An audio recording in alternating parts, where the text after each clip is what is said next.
গাঁও শংকৰদেৱ শিশু নিকেতন এই বিদ্যালয়খনে প্ৰতি বছৰৰে এই বছৰো আমি আজিৰ দিনটোত আঘোণৰ পথাৰলৈ আমাৰ সমূহ ছাত্ৰ ছাত্ৰীক লৈ আহিছিলোঁ। আঘোণৰ পথাৰৰ যি সৌন্দৰ্য, যি মাদকতা, যি পৰম্পৰা, যি সংস্কৃতি, তাৰ লগত তেওঁলোকক পৰিচয় কৰি দিয়াৰ আচলতে পথাৰৰ লগত যিসকল ছাত্ৰ ছাত্ৰীৰ সম্পৰ্ক হৈ থাকে, পথাৰৰ লগত যি সংপৃক্ত হৈ থাকে, তেওঁলোকৰ মনতহে সংস্কৃতিৰ বীজ ৰোপণ হয়।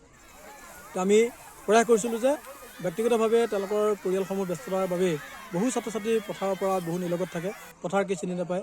আমি বিদ্যালয়খনে প্ৰয়াস কৰোঁ প্ৰতি বছৰে ছাত্ৰ ছাত্ৰীসকলক আঘোণৰ পথাৰলৈ আনিব লাগে। আঘোণৰ পথাৰলৈ অহাৰ লগে লগে তেওঁলোক আচলতে আনন্দত আত্মহাৰা হয়।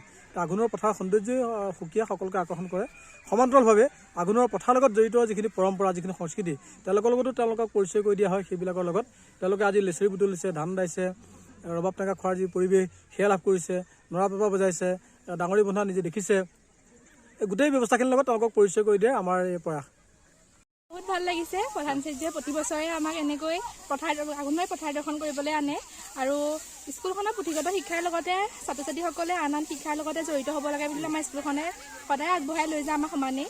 আৰু এইটো কাৰণে আমি বহুত উপকৃতও হৈছোঁ আৰু স্কুলৰ ফালৰ পৰা আহিব পাৰে বহুত উপভোগ কৰিব পাৰিছোঁ। আচাৰ্যসকলে ধান কাটিব শিকাইছে আমাক, তাৰপাছত ধান কেনেকৈ মুঠিটো বান্ধে সেইটো শিকাব পাৰিছে। স্কুললৈ অহাৰ পাছত আমি ঘৰৰ ফালৰ পৰা এনেকৈ যাব নাপাওঁৱেই আৰু ইয়ালৈ আহি আমি ৰবাব টেঙাৰ সোৱাদো ল'ব পাৰিছোঁ।